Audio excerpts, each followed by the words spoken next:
Pagdating namin sa location, diretso muna kami sa VIP room. Kasama namin ang mga judges na kung saan pa nang galing. Meron pang galing ng Davao. Siyempre binisita rin tayo ni Sir Michael Padayaw dito sa room para makipagkwentuhan at makipagkumustahan. Andyan lahat ang mga judges natin. At siyempre natutuwa tayo. Paglabas natin, andyan yung mga kapwa natin barbero na nakipicture sa atin. Sila yung mga dahilan kung bakit tayo ay gumagawa ng mga tutorial. At tayo lubos na nagpapasalamat sa kanila. Dahil kung hindi dahil sa kanila ay wala tayo dito sa ating pagbablog. Sila yung mga naniniwala sa kakayanan natin. Isa ito sa mga purpose natin kung bakit umaattend tayo ng mga event para ma-meet sila at makakwentuhan na rin. Napakadaming umattend sa event na ito ay talagang nakakatuwa at nakaka-overwhelm. Nakakagulat din dahil hindi ko lubos maisip na may mga napapapicture sa atin at may mga naniniwala sa ating kakayanan sa na-share natin sa ating mga social media account. Salamat Pabling 6 years anniversary sa pagkakataon na binigay niyo sa akin sa pagtitiwala bilang isang hurado o bilang isa sa mga hurado na ginanap dito sa 6 years anniversary ng Pablings.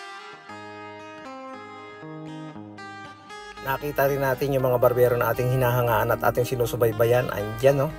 Ang dami nila at talagang ito yung pagkakataon na nagkakameron ng pagkakaisa ang mga barbero. Andyan din yung ating mga nagbebenta ng mga hair product, ginagamit sa barbershop, mga barber-related products. Andyan din si Sir Rolly Bartolome ng Wall. Andyan din ang MSB Academy, ang School of Barbering. At talaga namang napakadaming pumunta rito. At iba't iba pang mga nagtuturo. Siyempre nakiisa rin si Wamos Cruz dito sa ating event.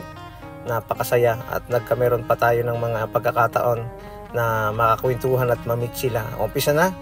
Ganap na binuksan na ni Sir Michael Padayaw, ang CEO at owner ng Pablings. Ganon din ang chief judge or namumuno sa amin na judge si Sir Gam Cruz.